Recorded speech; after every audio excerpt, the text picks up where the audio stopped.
Hai, shalom. Selamat pagi untuk kita semua. Puji Tuhan karena pada pagi ini kita dapat hadir dalam rumah Tuhan. Ini adalah rumah Tuhan di mana kita sama-sama memuji, menyembah, muliakan nama Tuhan. Dan kita percaya hadirat kuasa Roh Kudus Tuhan senantiasa ada di tempat ini. Ini merupakan iman kita dalam Tuhan Yesus Kristus. Itulah sebabnya waktu kita memuji, menyembah Tuhan, kita dapat membayangkan Dia ada di depan kita. Apabila kita senantiasa membayangkan dan percaya Dia di depan mata kita, di depan diri kita begitu semangat memuji, menyembah Dia. Apatah lagi kalau kita mau berdoa kepada Dia. Hari ini Tuhan adalah ngelana alam Tuhan, alamaran Tuhan Yesus Kristus, karena kita percaya Dia adalah Allah Roh Kudus yang ada di semua tempat di bumi ini. Yesus sudah naik ke surga, dan Roh Kudus yang dijanjikan itulah yang bersama dengan kita pada hari ini. Sejak Yesus naik sampai hari ini, Roh Kudus itulah yang bersama dengan kita. Itu sebabnya Bapak Ibu Saudara-saudari, memang kita tidak sempurna menyatakan luahan hati kita, doa kita, tetapi Roh Kudus yang di samping kita, yang di dalam hati kita, itu sangat sempurna. Sangat sempurna. Dia tahu apa keperluan kita, Dia tahu apa beban kita, Dia tahu apa yang kita perlukan setiap hari. Apatah lagi dalam ruangan ibadah seperti ini, Dia sangat mengerti. Dia adalah Tuhan yang mempedulikan kita semua. Jadi itulah sebabnya kita sangat bersukacita memuji dan menyembah Tuhan. Terlebih lagi waktu kita mau belajar firman Tuhan pada pagi ini, karena firman Tuhan yang kita belajar itu adalah firman yang asalnya daripada Tuhan, ditulis oleh manusia, para hambanya dalam perjanjian lama maupun dalam perjanjian baru. Jadi pada pagi ini kita akan terus belajar firman Tuhan, karena bulan ini kita belajar tentang kemurahan Tuhan. Kemurahan Tuhan itu sama dengan anugerah Tuhan, sama dengan pemberian Tuhan. Jadi itulah sebabnya apabila kita sudah mengalami Tuhan, kemurahan Tuhan itu juga akan muncul dari kehidupan kita. Kita dapat bermurah hati kepada orang lain karena ada Tuhan di dalam kita. Karena Tuhan itu adalah sumber kemurahan itu.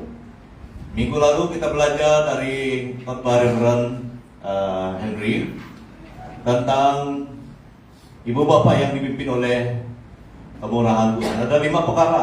Lakukan parenting, artinya kita melakukan tugas kita sebagai ibu bapak dalam keluarga kita.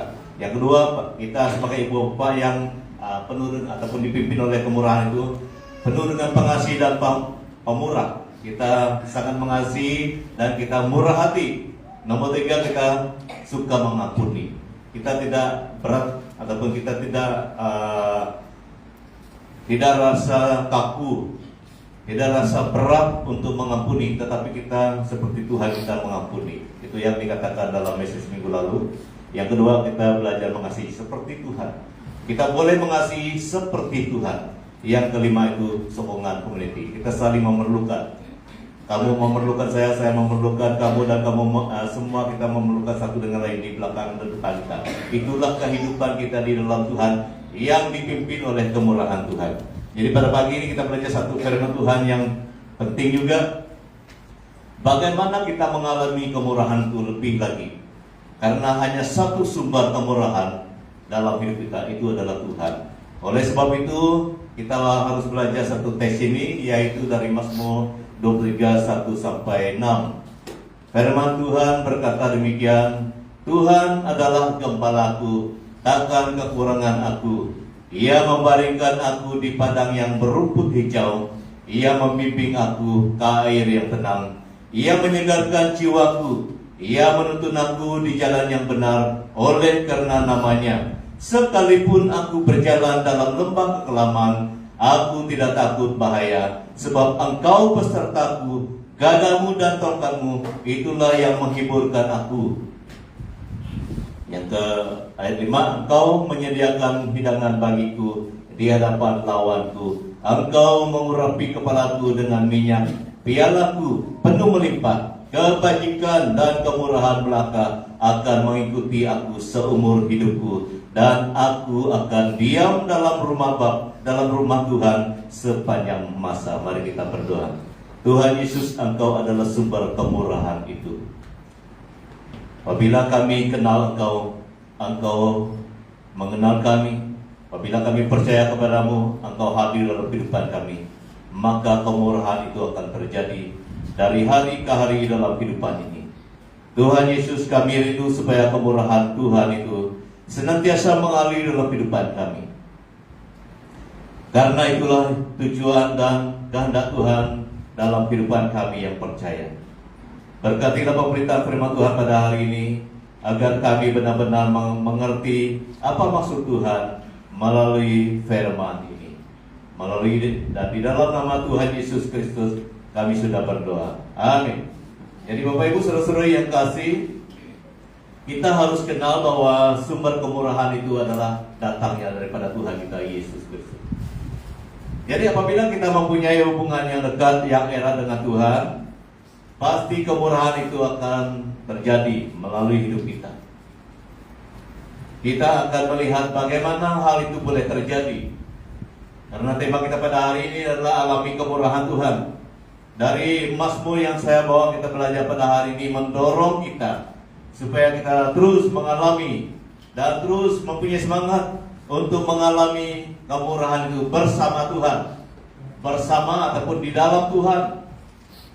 Karena hanya Tuhanlah yang boleh menyatakan, memberikan kemurahan itu dalam kehidupan kita, sehingga kita boleh menjadi saluran berkat dalam kemurahan kepada orang lain juga. Ada 5 perkara bagaimana kita boleh mengalami kemurahan itu. Yang pertama, kita harus jadikan Tuhan sebagai gembala kita. Kemurahan dalam pengembalaan Tuhan. Ayat 1, Tuhan adalah gembalaku, takkan kekurangan aku. Ini adalah pengakuan Daud. Daud sebelum dia menjadi raja, dia mengembalakan kawanan kambing domba di padang untuk keluarga dia. Tetapi dia sudah kenal Tuhan. Dia sudah kenal siapa Tuhan. Dan dalam pengalamannya mengembalakan kambing domba di padang, Tuhan memberi kekuatan perlindungan kepada dia. Ada banyak serangan serigala dan juga singa buas yang datang mengganggu dia. Dia boleh melawan. Ini pengalaman Daud. Dia boleh melawan semuanya itu bukan karena kehebatan dia sendiri, tetapi karena Tuhan menyertai dia. Bapak Ibu saudara-saudari yang kasih, hidup kita ini memang penuh dengan cabaran, tantangan, penuh dengan hal-hal yang menakutkan kita, hal-hal yang boleh membuatkan kita tidak mau meneruskan kehidupan ini. Tetapi pagi ini saya mau menyatakan berita baik untuk kita. Kita harus berserah untuk dijadikan anak Tuhan yang senantiasa digembalakan oleh Tuhan kita Yesus Kristus.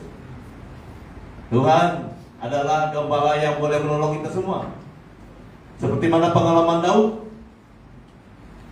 dia boleh melawan Goliat karena dia sudah biasa dengan Tuhan. Jadi dia tidak takut kepada Goliat, tetapi dia percaya Tuhan itulah yang menyertai kita. Goliat ini adalah satu gambaran juga, gambaran kepada lawan dan juga ancaman dan juga hal-hal yang boleh menakutkan kita. Tetapi apabila kita seperti Daud, digembalakan oleh Tuhan ataupun dipimpin oleh Tuhan Yesus Kristus, maka kita boleh melawan Goliat itu. Goliat itu adalah gambaran masalah kesukaran, tantangan hidup kita. Kita tidak boleh lari daripada tantangan cabaran kehidupan ini, saudara. Selagi kita di bumi ini, baik itu pasta, baik itu reverend, baik itu raja. Tetapi kelebihan kita di dalam Tuhan, kita boleh berhadapan, kita boleh melalui Goliat itu, ataupun tantangan itu, karena kita digembalakan oleh Tuhan. Jadi di bawah penggembalaan Tuhan ini, kita percaya Tuhanlah yang memimpin langkah kita.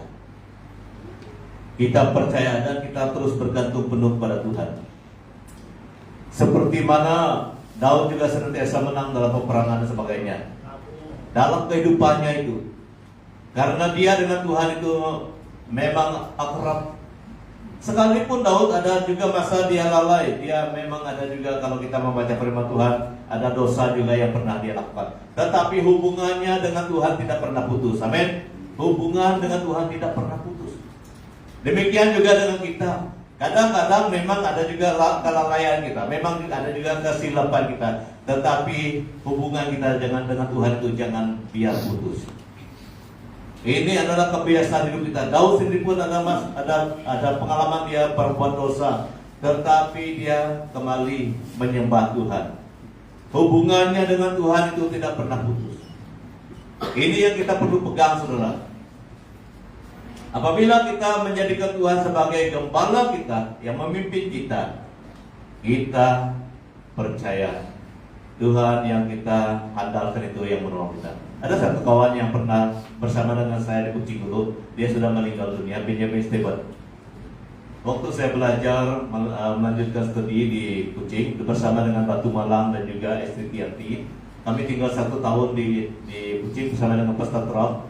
Ada seorang Melayu, Benjamin Stewart, mungkin kamu orang tahu Benjamin Stewart ini. Dia adalah anak satu-satunya keluarga itu. Anaknya seorang doktor, orang yang mempunyai harta dan sebagainya. Dia pernah pergi ke sekolah tinggi Islam. Dia memang mahir dalam Islam. Dan panjang ceritanya, pada satu kali dia mau mencari kesalahan dalam Alkitab, dalam bahasa Inggris lah. Dalam bahasa Inggris dia mencari, karena dia mau menyerang orang Kristen. Tetapi akhirnya dia menemukan ada berita baik dalam firman Tuhan. Pendek kata, dia mempunyai kerinduan. Pada mulanya dia mau mencari kesalahan apa yang ada dalam Alkitab, tapi akhirnya Roh Kudus bekerja dalam hatinya. Dia tidak mencari tidak dapat menemukan kesalahan, tapi dia menemukan satu yang luar biasa di dalam firman Tuhan. Akhirnya saya masih ingat dia pergi ke gereja Lutheran di Kuala Lumpur, bahasa Inggris saya pun tidak tahu, dia katakan gereja Lutheran di Kuala Lumpur. Dia pergi sembunyi-sembunyi mau melihat bagaimana orang Kristen beribadah seperti kita. Dia masuk di sana, baru dia mengalami ada satu yang belum pernah dia alami di dalam Islam. Dia mengenal kasih Tuhan Yesus. Dari sana dia menyerahkan hati dan hidupnya pada Tuhan. Memang banyak risikonya kalau orang yang itu menjadi orang Kristen. Memang tidak mudah, tidak seperti bangsa lain. Tetapi tantangan dan juga halangan seperti Goliat di depannya itu dia tidak peduli. Dia sudah mengenal siapa Tuhan yang boleh menolong dia. Dia rela ditolak oleh keluarga, dia rela ditolak oleh bangsanya, dia rela di apa-apa untuk dimusnahkan daripada hidupnya, asalkan dia tidak pernah melepaskan Yesus. Banyak ceritanya sebenarnya. Dia lari ke Singapura dan pergi ke sekolah ke Indonesia. Dan dia pernah melayani di Kucing dulu. Dia lama melayani di Kucing Batu 10. Dia menginjil bangsanya, dia menginjil bangsa lain juga. Tetapi puji Tuhan, dalam kesetiaannya bersama dengan Tuhan, dia rela digembalakan oleh Tuhan Yesus. Orang tuanya juga terima Tuhan Yesus. Oleh karena hubungannya dengan Tuhan Yesus itu tidak pernah putus lagi, sehingga mama dan papanya ataupun orang tuanya yang memang asli orang Muslim, dia pergi ke rumah mama. Waktu saya melihat di rumah mama, dia katakan, saya punya bapak dan ibu sudah menjadi orang Kristen. Bukan karena kehebatan dia, tetapi karena kehebatan Yesus yang bersama dengan dia. Amin. Ini satu pengalaman yang benar yang saya ceritakan. Jadi apabila hubungan kamu dengan Yesus itu tidak pernah putus, kita semua akan melihat bagaimana kuasa Tuhan itu boleh terjadi. Memang kehidupan ini banyak tantangan cabaran, tetapi jangan kita putuskan hubungan kita dengan Tuhan Yesus. Amin. Dia adalah yang mengembalakan kita sampai selama-lamanya. Yang kedua, kemurahan Tuhan itu boleh kita dapat daripada pimpinannya. Ia membaringkan aku di padang yang berumput hijau. Ia membimbingkan aku ke air yang tenang. Ia menyegarkan jiwaku. Ia menuntun aku di jalan yang benar oleh karena namanya. Jadi dalam pimpinan Tuhan. Tuhan tahu. Karena Daud ini sudah biasa mengembalakan domba. Dia tahu domba itu perlu rumput, dia tahu domba itu perlu air. Jadi dia gambarkan seperti itulah hubungan dia dengan Tuhan. Tuhan tahu apa yang dia perlukan, sama juga dengan kita. Tuhan tahu kita perlukan damai, dia tahu. Tuhan tahu kita perlukan kesembuhan, dia tahu. Jadi dalam pimpinan Tuhan ada kemurahan. Kita harus sama dengan Daud, menyatakan bahwa Tuhan memimpin kita, membaringkan kita di tempat yang kita perlukan. Ini dia membuat satu gambaran, bahasa gambaran. Dia seakan-akan menggambarkan Tuhan itu gembala, dan dia membayangkan dia adalah kawanan domba. Tuhan membawa dia kepada rumput, Tuhan membawa dia ke air yang tenang. Ini bahasa gambaran yang menjelaskan bahwa Tuhan mengerti apa yang kita perlukan. Amin. Tuhan sangat mengerti apa yang kita perlukan, saudara. Jadi yang perlu kita lakukan, kita hanya berserah kepada Tuhan. Kita hanya percaya kepada Tuhan. Itulah sebabnya kita selalu berdoa setiap hari. Karena Tuhan sangat mengerti keperluan kita. Apapun keperluan kita secara rohani dan jasmani. Seperti orang Israel, waktu Musa membawa mereka keluar daripada Mesir, dan mereka memberontak, paksalah mereka tinggal di padang gurun 40 tahun. Sebenarnya untuk menuju ke tanah Kanaan itu tidak terlalu lama, paling lama pun 1 bulan dan sebagainya. Tetapi oleh karena mereka memberontak, Tuhan biarkan mereka 40 tahun pusing-pusing di padang gurun 40 tahun. Tetapi Tuhan tidak hanya membiarkan mereka, Tuhan memberi mereka roti mana. Roti mana itu saya belum lihat, dan mungkin kamu pun belum lihat. Itu cara Tuhan memimpin mereka, menghidupkan mereka.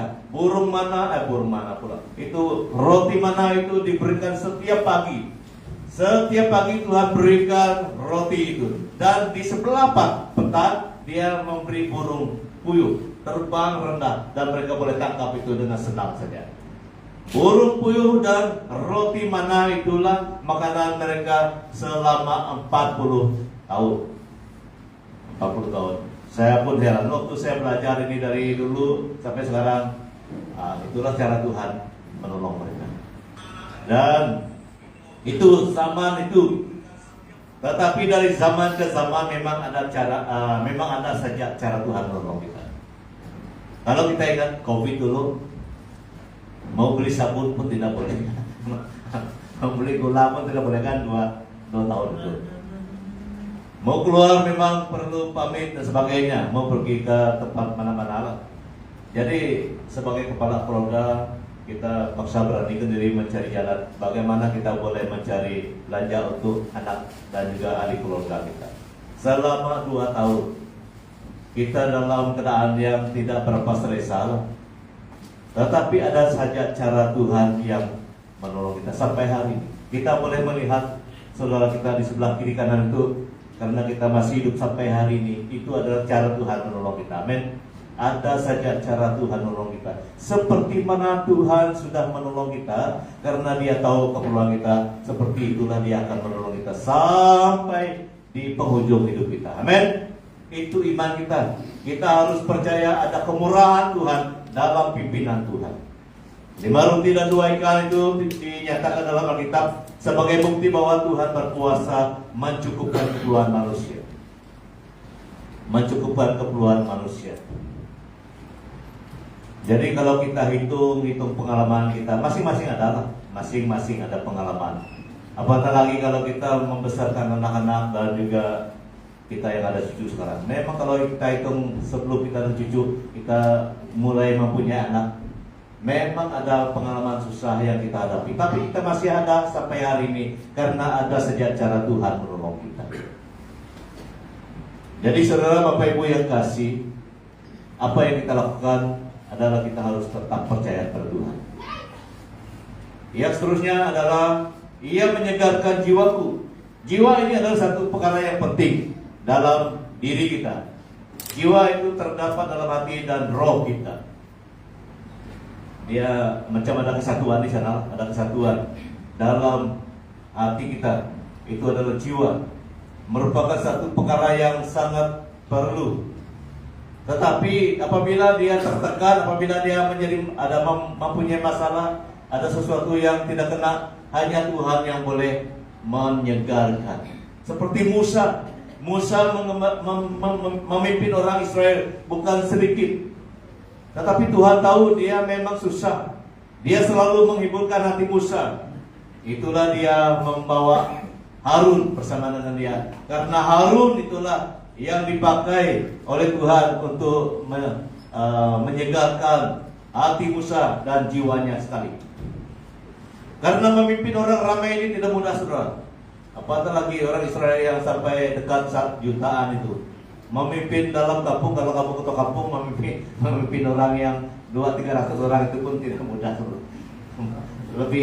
Lebih kurang daripada itu, tidak semudah yang kita katakan. Tetapi apabila kita mempunyai Tuhan yang menyegarkan jiwa kita, Dialah yang akan memberi kekuatan. Jadi Tuhan sangat tahu apa yang kita perlukan hari ini. Jiwa kita itu selalu ada susah, ada masalah, ada tekanan apabila kita menghadapi berbagai pergumulan.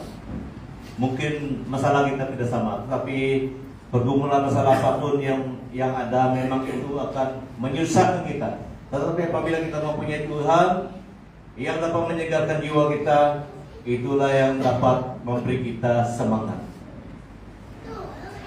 Jadi apa yang kita lakukan? Kita harus mengandalkan diri kepada Tuhan.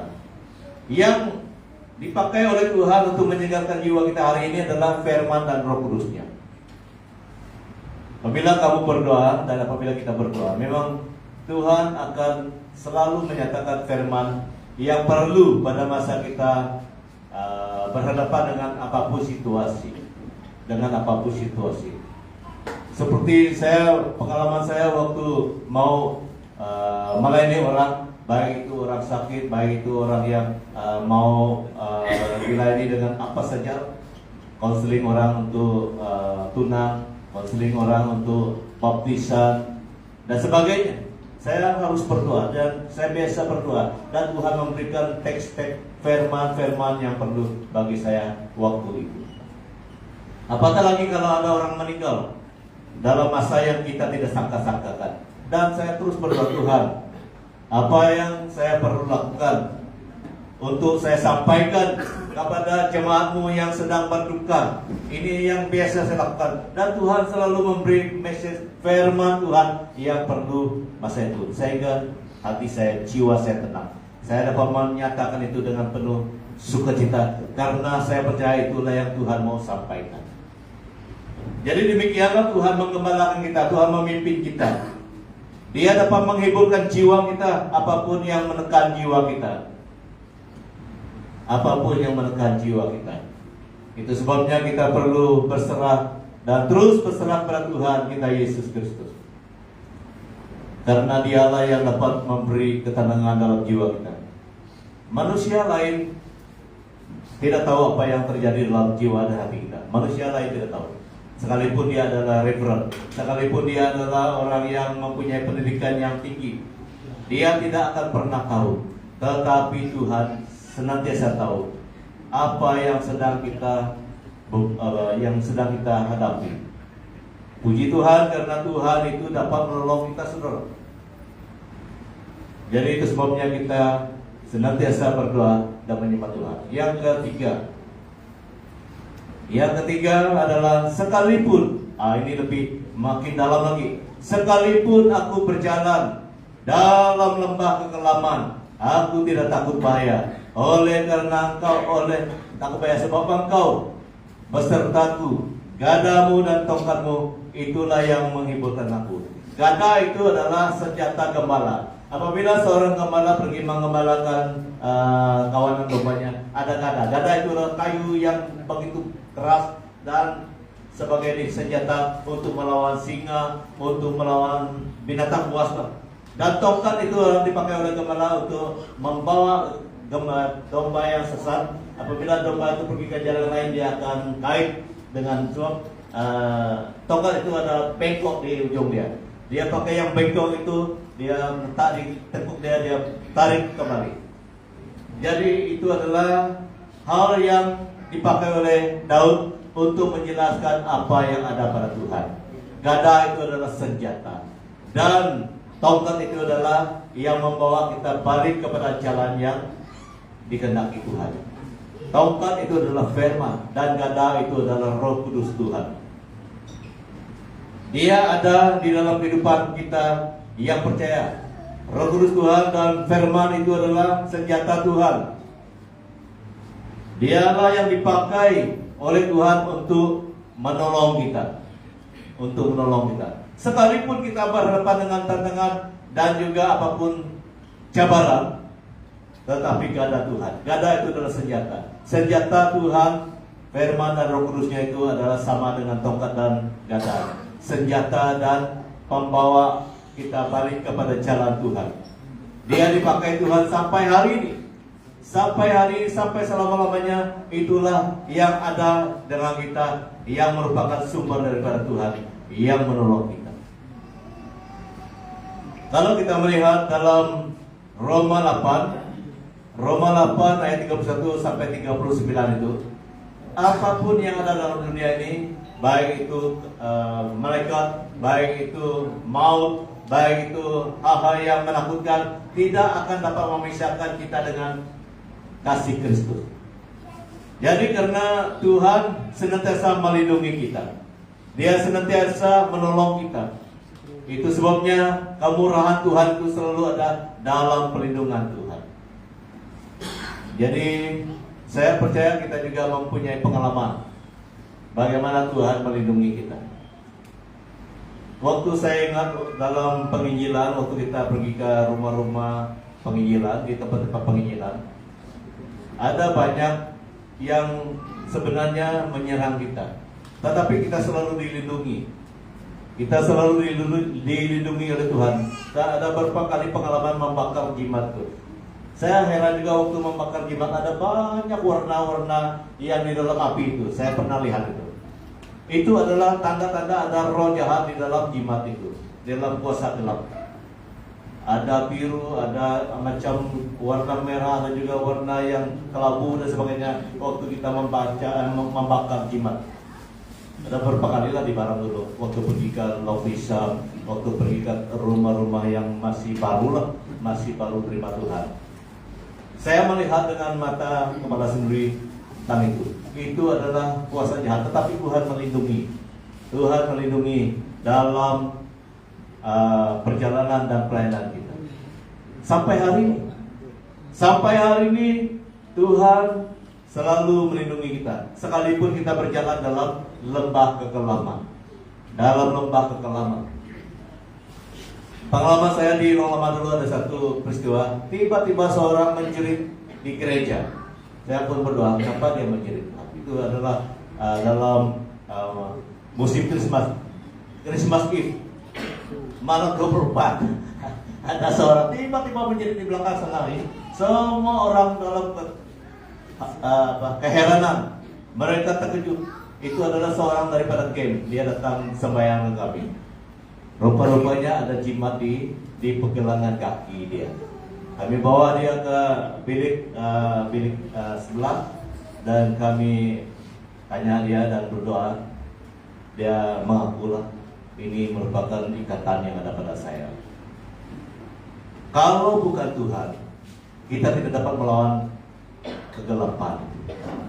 Tetapi karena Tuhan, walaupun kita berjalan di lembah kegelapan, Tuhan selalu menolong kita. Amin.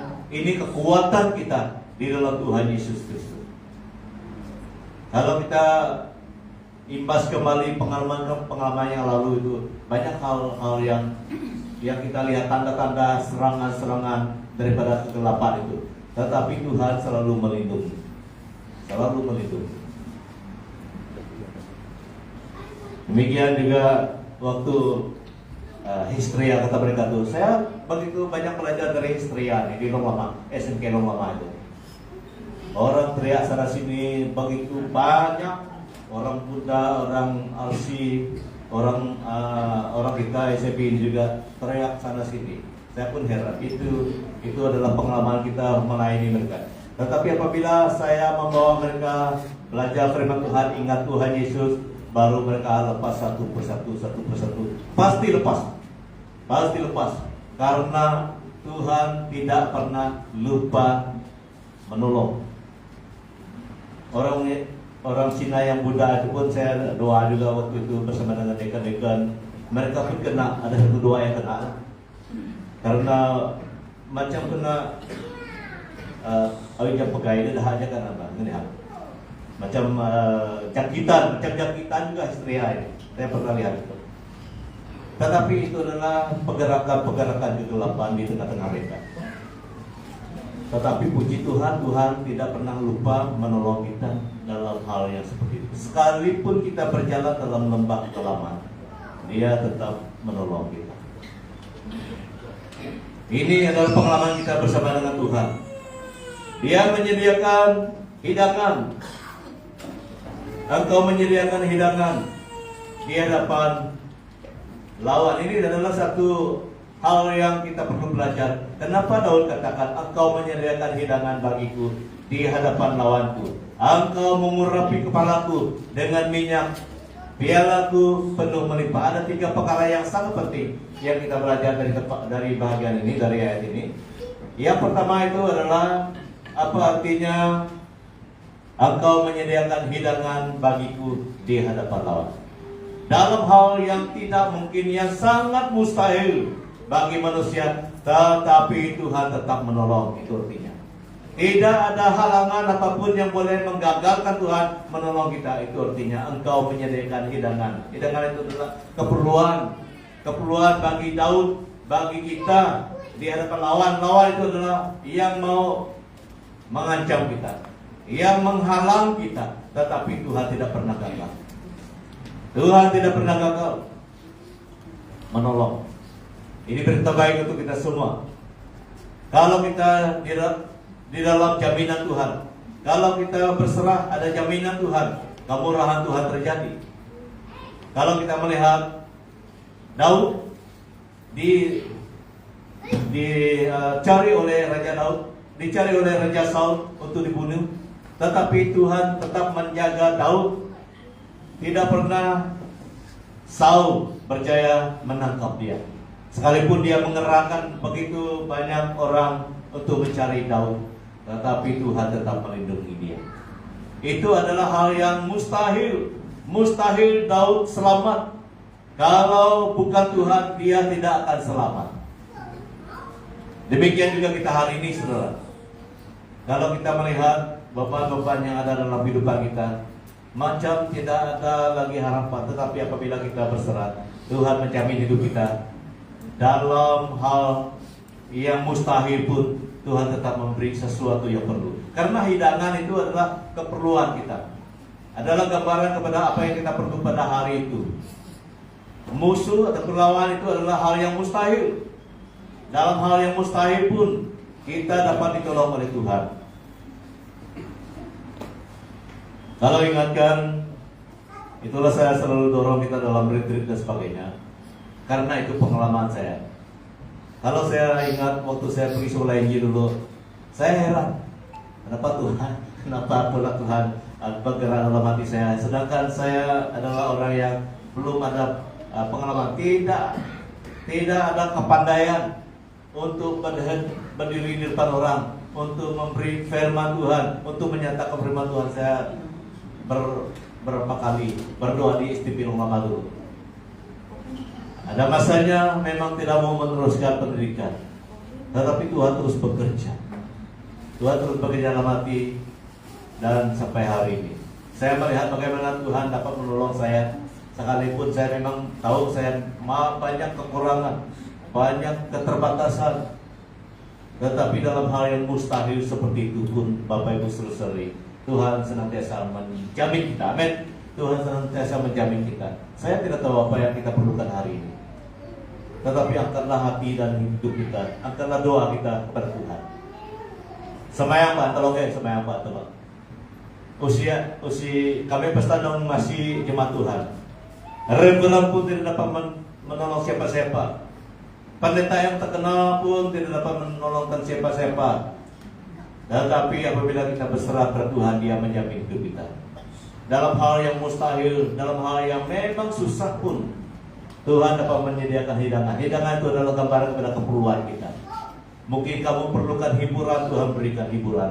Mungkin kamu perlukan kesembuhan, Tuhan berikan itu. Tepat sekali dengan apa yang kita perlukan. Tidak ada yang dapat menggagalkan Tuhan kita. Seperti mana pengaman Daniel dan sebagainya. Yang kedua, engkau mengurapi. Ini penting yang kita perlu belajar. Apa artinya urapan? Engkau mengurapi. Kadang-kadang kita sebut urapan itu macam apakah kita mengerti urapan? Apakah kita mengerti tentang urapi itu? Karena urapan itu berasal daripada pengalaman orang Israel. Karena urapan itu adalah perkenanan Tuhan. Tuhan setuju, baru Tuhan hadir. Seperti mana dia setuju dengan Daud dipilih. Waktu Samuel pergi ke rumah Isai, ada abangnya yang lebih besar, lebih hebat daripada Daud, diketengahkan di hadapan Samuel. Tuhan katakan tidak. 7 orang itu tidak, semuanya tidak. Ini bukan dia. Adakah lagi anakmu? Kata Samuel kepada Isai. Tinggal 1. Ada 1 orang. Tapi dia tidak di sini, dia di padang. Panggil dia. Datang Daud dengan kemerah-merahan. Dia adalah orang yang macam tidak ada harapan, tidak ada kelayakan. Tetapi Tuhan berkata dalam hati Samuel, itulah dia, urapi dia. Kamu baca itu, urapi dia. Jadi dari sana kata asal ataupun maksud yang sebenar urapan itu.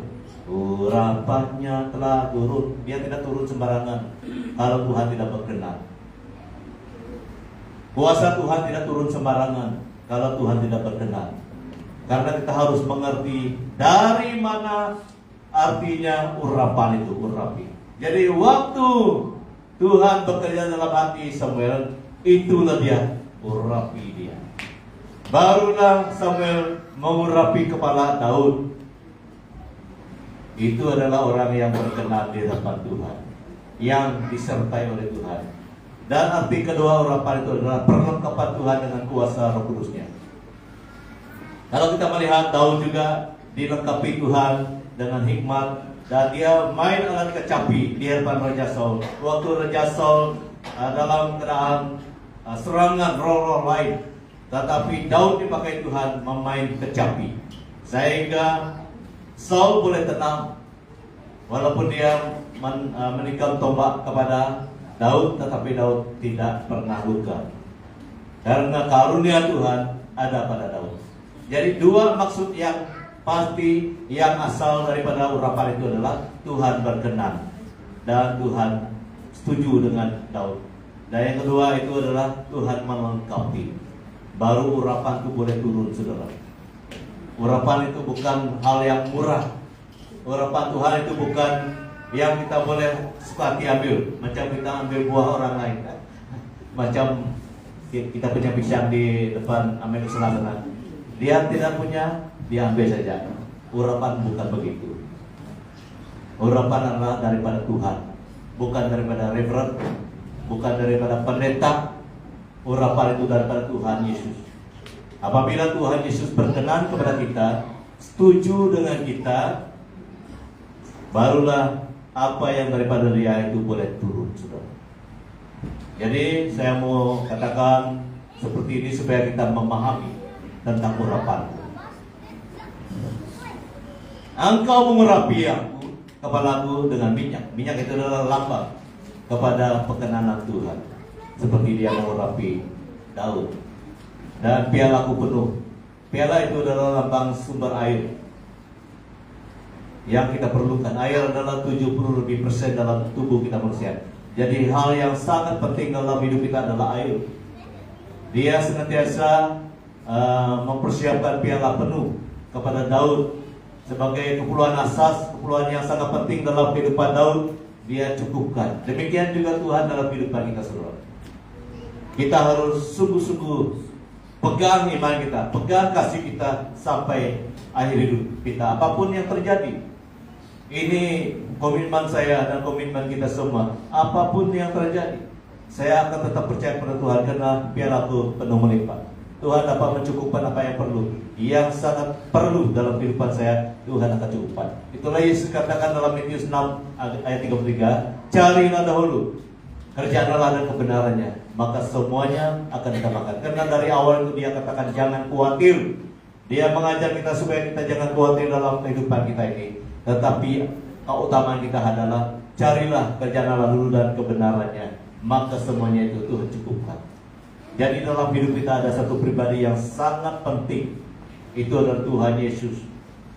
Dia boleh menyediakan segala yang kita perlukan. Kita hanya menyembah, harus terus setia menyembah Dia, percaya pada Dia. Biarlah kita penuh keperluan yang apapun yang sangat penting akan dicukupkan dalam kehidupan kita. Yang terakhir pada hari ini, kemurahan Tuhan terjadi dalam persekutuan kita dengan Tuhan. Tidak sia-sia kita berdoa, tidak sia-sia kita menyembah Tuhan, tidak sia-sia kita mencari Tuhan, tidak sia-sia kita belajar firman Tuhan, karena ada kemurahan Tuhan dalam persekutuan kita dengan Tuhan. Yang pertama itu kebajikan dan kemurahan Tuhan. Itu artinya pengharapan dan pertolongan Tuhan. Kebajikan itu adalah arti daripada pengharapan dan pertolongan daripada Tuhan. Tidak pernah habis, saudara. Ini berita baik dalam Tuhan Yesus. Kebajikan dan kemurahan Tuhan senantiasa ada dalam hidup kita. Pengalaman orang Israel waktu mereka pergi mengalahkan orang Yeriko, saya heran. Perintah Tuhan pada masa itu, waktu kamu baca Yosua 6 1-27 itu, Tuhan hanya minta mereka yang dipimpin oleh Yosua itu, tabut dibawakan 7 hari. Hari yang pertama di keliling kota Yeriko itu 1 kali saja. Hari yang pertama. Hari yang kedua 1 kali keliling. Ini arahan Tuhan, bukan arahan Yosua. Hari yang ke-6 keliling. Hari yang ke-7 keliling 7 kali. Dan di round yang ke-7 mereka teriak, haleluya, mungkin begitulah. Mereka memuji Tuhan. Dan tembok itu runtuh. Tembok itu runtuh setelah mereka keliling 7 kali dan berteriak memuji Tuhan sesuai dengan perintah Tuhan. Itu waktu itu. Tidak semestinya relevan sampai hari ini kita pergi mengadakan apa-apalah, tetapi itu adalah sesuai dengan perintah Tuhan pada masa itu. Tetapi ada juga perintah Tuhan yang kita masih pegang, firman-Nya ada. Jadi kenapa dia boleh terjadi? Karena pengharapan dan pertolongan Tuhan itu banyak macam, terdiri dari berbagai cara. Itu cara Tuhan menyatakan pengharapan dan pertolongannya waktu mereka mengalahkan orang Yeriko. Karena orang Yeriko itu memang diberikan oleh Tuhan kepada orang Israel. Tetapi apa yang milik kita hari ini? Apabila kita mau melihat pengharapan dan pertolongan Tuhan dalam kehidupan kita, kita ikut arahan Tuhan sesuai dengan firman-Nya. Seperti mana orang Israel mentaati arahan Tuhan pada waktu itu, maka pengharapan dan pertolongan Tuhan terjadi. Untuk kita hari ini, aturan Tuhan masih ada. Itulah firman-Nya. Kalau kita baca firman-Nya, percayalah kepadaku dengan segenap hatiku, kata Tuhan kan. Masih ada itu dalam firman Tuhan. Dia katakan percayalah kepadaku dengan segenap hati. Dia katakan juga kasihilah Tuhan Allahmu dengan sepenuh hati. Masih ada. Carilah Tuhan selagi dia masih dekat. Masih ada. Kalau kita taat setia ikut semua yang disabdakan dalam firman Tuhan itu, kebajikan dan kemurahan akan terus terjadi. Amin. Prinsipnya sama. Tapi cara Tuhan tolong kita sesuai dengan apa yang ada pada hari ini. Tidak mungkin dia suruh kita keliling ini kedai 7 kali, baru kita teriak, baru ada berkat daripada surga. Tidak mungkin. Karena itu tidak relevan seperti hari ini. Tetapi caranya Tuhan memimpi kita, memberi kita pertolongan adalah kita baca firman Tuhan, kita percaya dan kita akui benar firman Tuhan yang saya belajar hari ini, saya akui ini daripada Tuhan, saya harus lakukan. Maka dari sanalah pertolongan dan pengharapan Tuhan terjadi. sesuai dengan keperluan kita hari ini. Tidak pernah sama dengan yang lain. Tetapi Tuhan tidak pernah habis akal. Tuhan tidak pernah habis akal menolong kita. Memang semua kita ada, masing-masingnya ada yang menjadi masalah kita. Contohnya waktu ada satu kali saya punya bulan yang lalu ya, baru itu sakit gigi saya. Lama sudah saya tidak sakit gigi. Saya telepon Stephanie, bagaimana ada kamu punya ada kosong di tempat kamu waktu pergi merawat? Tidak ada. Tapi ada satu cawan dari sini, saya pergi sana. Mau tidak mau saya perlu pergi ke tempat yang cepat karena terlalu sakit. Terlalu sakit. Mau pergi klinik yang tunda manapun, mau line up itu masalah. Saya tidak sanggup. Lebih baik saya cari lagi itu, walaupun memang mahal ya, saya tahu sama mahal. Tapi saya berusaha. Kita cari. Kurang lebih begitulah cara Tuhan tolong kita kan, sesuai dengan keperluan kita. Walaupun kita harus bayar harga lah. Sampai hari ini masalah itu sudah selesai. Itu masalah saya mulai yang lalu sudah selesai. Jadi saya tidak tahu apa yang kita pergumulkan hari ini, tetapi Tuhan tidak pernah gagal menolong kita. Amin. Cakap dengan diri kita sendiri, Tuhan tidak pernah gagal untuk menolong saya. Tuhan tidak pernah gagal. Dia adalah pribadi yang sangat luar biasa. Dia sangat luar biasa. Berdoa saja. Yang penting kita berdoa, Tuhan tolong saya. Engkau satu-satunya pribadi yang boleh tolong saya.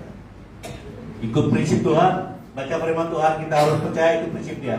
Seperti mana orang Israel selalu ikut prinsip Tuhan. Yang terakhir pada hari ini, aku akan diam. Ini yang perlu kita peganglah. Aku akan diam di rumah Tuhan, bukan diam terus di sini. Nanti kita punya sawit itu tidak ada yang ambil dia.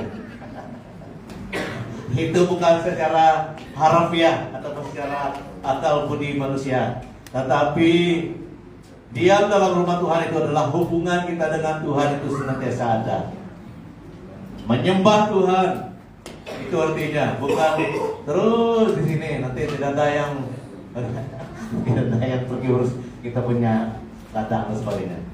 Bukan seperti itu. Diam di rumah Tuhan itu artinya senantiasa dekat dengan Tuhan, menyembah Tuhan setiap hari. Menyembah Tuhan dan percaya pada Tuhan setiap hari itu kita lakukan di mana-mana kita pergi. Sehingga kalau kita melihat Israel tidak pernah lupa mereka mendirikan mesbah. Kenapa mesbah itu adalah tanda mereka menyembah pada Tuhan. Dan di zaman Rasul mesbah itu tidak diadakan karena Yesus itu sudah menjadi korban yang sempurna. Yesus sudah menyempurnakan apa yang pernah terjadi di Perjanjian Lama. Tidak perlu lagi sembelih ayam, sembelih lembu, tidak perlu lagi. Karena Yesus sudah disembelihkan di salib. Semuanya sudah disempurnakan. Itu sebabnya ibadah kita harus diadakan melalui doa, firman, dan juga nyanyian. Boleh kita adakan di mana-mana lah, bukan saja di tempat ini, tapi kita boleh adakan di kebun kita berdoa. Kita boleh berdoa di kebun kita. Kita boleh menyembah Tuhan di kebun kita dan di tempat kita berada. Itu hal yang luar biasa. Apabila kita selalu diam di rumah Tuhan, artinya kita ada hubungan yang erat dengan Tuhan, kita akan melihat pertolongan Tuhan akan terjadi. Jadi ini merupakan message yang saya bawa untuk kita pada hari ini. Kemurahan Tuhan itu senantiasa ada. Dalam halnya kita digembalakan oleh Tuhan. Kita rela digembalakan oleh Tuhan. Kita rela dipimpin oleh Tuhan. Kita rela dan percaya adalah pelindungan Tuhan. Kita percaya jaminan Tuhan. Kita percaya ada kemurahan dalam persekutuan kita dengan Tuhan melalui doa, ibadah, dan juga firman Tuhan. Dan hati kita tertuju pada Tuhan setiap hari. Mari kita berdoa. Tuhan Yesus, kami sangat percaya kemurahan-Mu sama dengan anugerah pemberian-Mu Tuhan tidak pernah habis dalam kehidupan kami. Tetapi kami sangat percaya Tuhan akan selalu menyatakan kemurahan itu dalam kehidupan kami dari hari ke hari. sesuai dengan keperluan kami. Tuhan, hamba-Mu terbatas untuk menyatakan kebenaran ini, tetapi Engkau punyai Roh Kudus Tuhan, dan yang sudah ada dalam hati kami semua yang percaya, itulah yang akan terus menjelaskan lebih dalam lagi arti firman-Mu ini, supaya kami senantiasa bersandar penuh kepada Tuhan, berharap penuh kepada Tuhan, yang boleh memberi kemurahan itu dalam kehidupan kami. Karena setiap hari kami memerlukan kemurahan Tuhan, kami memerlukan lawatan Tuhan, pertolongan dan pengharapan daripada Tuhan. Terima kasih Bapa, berkatilah sisa hidup kami, berkatilah perjalanan hidup kami dan keluarga kami. Tuhan berkati, walaupun kami tidak dapat menyebutkannya secara sempurna sesuai dengan keperluan kami, tapi Tuhan mengenal keperluan setiap pribadi, setiap